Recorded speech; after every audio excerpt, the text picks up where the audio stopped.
Hello WhatsApp guys, সবাই কেমন আছো? কম্পিউটার নেটওয়ার্কিংয়ের আজকের ভিডিওর এজেন্ডা হলো নেটওয়ার্ক ডিভাইসেস, যার মধ্যে আজকের ভিডিওতে আমি কথা বলবো ব্রিজ নিয়ে। বিগিনার্সরা একদমই ভিডিওটা স্কিপ করে দেখবে না। তো চলো বেশি দেরি না করে আজকে ভিডিওটা আমরা শুরু করি।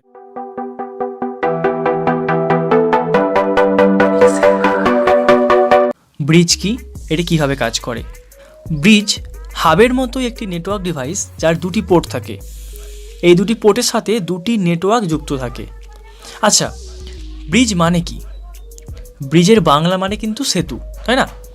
দেখো, এখানে ব্রিজের দুদিকে দুটো শহর রয়েছে। 1 নম্বর শহর থেকে যেমন মানুষেরা সহজেই ব্রিজের ওপর দিয়ে 2 নম্বর শহরে পৌঁছতে পারবে, তেমনই 2 নম্বর শহরের মানুষও কিন্তু ব্রিজের ওপর দিয়ে 1 নম্বর শহরে আসতে পারবে। তো নেটওয়ার্কের ক্ষেত্রে ব্রিজ একই রকমই কাজ করে। তোমাদেরকে ডায়াগ্রামটা দেখাই, তাহলে তোমরা বুঝতে পারবে। আচ্ছা, আগের দিন একটা প্রশ্ন করেছিলাম, যেটা হচ্ছে যে ওখানে হাবের সঙ্গে 4টে কম্পিউটার যুক্ত ছিল। আমি প্রশ্ন করেছিলাম যে ওখানে কোন নেটওয়ার্ক কাজ করছে। তো উত্তরটা বলে দিই, ওখানে লোকাল এরিয়া নেটওয়ার্ক কাজ করছে, অর্থাৎ ল্যান কাজ করছে। ওকে, এখন দেখো এখানে মাঝখানে ব্রিজ রয়েছে। এর দুদিকে দুটো পোর্ট রয়েছে। 1 নম্বর পোর্টের সাথে একটা হাব রয়েছে এবং 2 নম্বর পোর্টের সাথে আর একটা হাব যুক্ত রয়েছে, তাই না? আবার হাবগুলোর সাথে দেখো এখানে 4টে করে কম্পিউটার যুক্ত রয়েছে। তো ব্রিজের একদিকে একটা ল্যান নেটওয়ার্ক এবং অপরদিকে আর একটা ল্যান নেটওয়ার্ক। যাই হোক, এবার একটা কথা বলে দিই, হাবের সাথে এখানে যতগুলো কম্পিউটার যুক্ত রয়েছে এদের কিন্তু প্রত্যেকের নিজস্ব ম্যাক অ্যাড্রেস রয়েছে। ম্যাক অ্যাড্রেস সম্পর্কে আমি আলাদা একটা ভিডিও বানাবো। যারা ম্যাক অ্যাড্রেস সম্পর্কে জানো না তাদেরকে শুধু এতটাই বলে দিই, আমাদের যেমন সবারই নিজস্ব পরিচয়পত্র আছে, তেমনি প্রত্যেকটা কম্পিউটারের কিন্তু নিজস্ব পরিচয়পত্র আছে। তো এই পরিচয়পত্রটাই হচ্ছে ম্যাক অ্যাড্রেস। যাই হোক, ম্যাক অ্যাড্রেস 12 ডিজিটের হয়। তো আমি 12 ডিজিটের অ্যাড্রেস না লিখে সিম্পলি ABCD দিয়ে তোমাদেরকে বুঝিয়ে দিচ্ছি। তো আমি এখানে কম্পিউটার 1-এর ম্যাক অ্যাড্রেসকে A দিলাম, কম্পিউটার 2-এর ম্যাক অ্যাড্রেস B এবং কম্পিউটার 3 ম্যাক অ্যাড্রেস C। তো এরকম করে প্রত্যেকটি কম্পিউটারের ম্যাক অ্যাড্রেস আমি দিয়ে দিলাম। এবার বলি, ব্রিজের কিন্তু মেমোরি রয়েছে। তো ব্রিজ কিন্তু তথ্যকে স্টোর করতে পারে। তো ব্রিজ কি করে? একটা টেবিল তৈরি করে। টেবিলের একদিকে থাকে পোর্ট নম্বর এবং আরেক দিকে থাকে ম্যাক অ্যাড্রেস। ব্রিজের মধ্যে কিন্তু দুটো পোর্ট রয়েছে, পোর্ট 1 এবং পোর্ট নম্বর 2। যাই হোক, এবার ধরো এ কম্পিউটার জি কম্পিউটারকে একটা মেসেজ পাঠাবে। তো যখন এ কম্পিউটার থেকে মেসেজটা হাবের মধ্য দিয়ে ব্রিজের মধ্যে পৌঁছালো, তখন ব্রিজ চেক করবে যে এ কম্পিউটার কত নম্বর পোর্টে রয়েছে।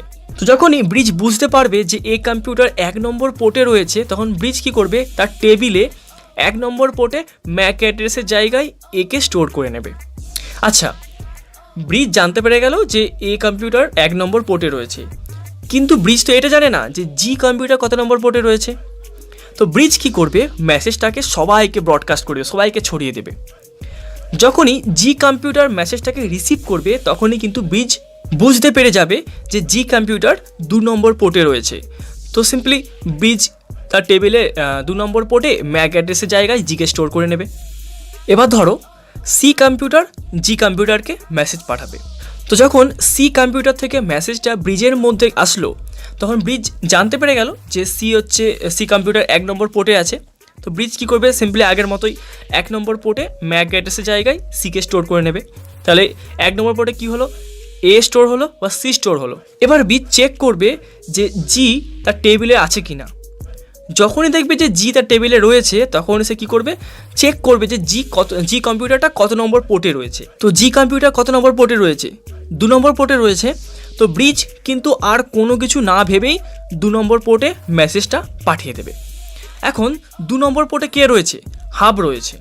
তো হাব কী করবে? তার সাথে যে কম্পিউটারগুলো জুড়ে রয়েছে তাদেরকে কিন্তু মেসেজটা ব্রডকাস্ট করে দেবে, ছড়িয়ে দেবে। দেখো, ব্রিজও কিন্তু মেসেজকে ব্রডকাস্ট করে, তবে যে কোনো একদিকে, হয় 1 নম্বর পোর্টে, না হলে 2 নম্বর পোর্টে। তো হাবের সাথে ব্রিজের এটাই পার্থক্য যে হাব সবাইকে ব্রডকাস্ট করে, কিন্তু ব্রিজ শুধুমাত্র যে কোনো একটা দিকে, হয় 1 নম্বর পোর্ট নাহলে 2 নম্বর পোর্টে ব্রডকাস্ট করে। তো এখানে কিন্তু কিছুটা হলেও প্রাইভেসি আছে। তো এক্ষেত্রে আমরা ব্রিজকে কিছুটা হলেও ইন্টেলিজেন্ট ডিভাইস বলতে পারি। যেখানে হাব ছিল কিন্তু নন ইন্টেলিজেন্ট ডিভাইস, বোকা ডিভাইস, তার জায়গায় ব্রিজ কিন্তু একটু হলেও ইন্টেলিজেন্ট ডিভাইস। যাই হোক, এইভাবে যতবার মেসেজ সেন্ড হবে ততবার কিন্তু ব্রিজ চেক করবে যে ম্যাক অ্যাড্রেসটা তার টেবিলের মধ্যে আছে কিনা। যদি থাকে তাহলে ব্রিজ কি করবে, সেই পোর্টে মেসেজটা পাঠাবে যে পোর্টে মেসেজটা রিসিভ করার জন্য রিসিভার রয়েছে, কম্পিউটার রয়েছে। আর যদি ম্যাক অ্যাড্রেসটা টেবিলের মধ্যে না খুঁজে পায় তখন ব্রিজ কী করবে, তখন কিন্তু ব্রিজ মেসেজটাকে সব জায়গায় পাঠাবে, সব জায়গায় ব্রডকাস্ট করবে।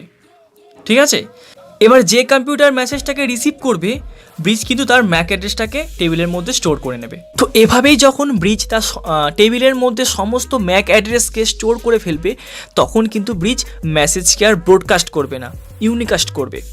ব্রিজ খালি চেক করবে যে মেসেজটা কোন দিকে পাঠাতে হবে। যদি মেসেজটার রিসিভার 2 নম্বর হাবের সঙ্গে থাকা কোনো কম্পিউটার হয় তাহলে কিন্তু ব্রিজ সেটাকে 2 নম্বর পোর্টের মধ্যে পাঠাবে। আর যদি মেসেজটার রিসিভার 1 নম্বর হাবের সঙ্গে কানেক্ট থাকা কোনো কম্পিউটার হয় তাহলে কিন্তু মেসেজটাকে ব্রিজ 1 নম্বর পোর্টে পাঠাবে। তো এভাবেই কিন্তু ব্রিজ কাজ করবে। এবার একটা প্রশ্ন করি, ধরো আমি আরেকটা কম্পিউটার 2 নম্বর হাবের সাথে যুক্ত করলাম, যার ম্যাক অ্যাড্রেস দিলাম আই। এখন সি কম্পিউটার থেকে একটা মেসেজ আই কম্পিউটারকে পাঠানো হবে, সেন্ড করা হবে। তো এক্ষেত্রে ব্রিজ কি করবে? যারা উত্তরটা জানো নিচে কমেন্ট করে জানাও। আচ্ছা, এবার আমরা ব্রিজের অ্যাডভান্টেজ বা ভালো দিক এবং ডিসঅ্যাডভান্টেজ বা খারাপ দিকগুলো জানবো। যাই হোক, ব্রিজের অ্যাডভান্টেজ বা ভালো দিকগুলি হলো, নাম্বার 1, ব্রিজের পোর্টের সাথে কিন্তু একের বেশি ল্যানকে যুক্ত করা যায়, অর্থাৎ একাধিক নেটওয়ার্ক তৈরি করা যায়। ঠিক আছে, এখানে আমি 2টো ল্যানকে যুক্ত করেছিলাম, তো এরকম মাল্টিপল ল্যান, ঠিক আছে, একাধিক ল্যানকে কিন্তু যুক্ত করা যায়, একাধিক নেটওয়ার্ক তৈরি করা যায়।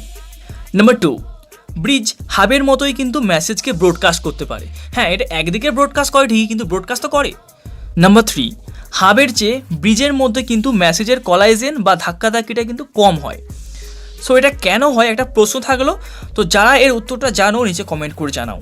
আচ্ছা, এবার আমরা জানবো ব্রিজের ডিসঅ্যাডভান্টেজ বা খারাপ দিক সম্পর্কে। নাম্বার 1, ব্রিজ হাবের চেয়ে অনেক বেশি দামি, কারণ এর মধ্যে কিন্তু মেমোরি আছে যেটা কিন্তু হাবের মধ্যে ছিল না। ম্যাক অ্যাড্রেসকে স্টোর করতে পারে, তো এর কাজ অনেক বেশি, তার জন্য দামও অনেক বেশি।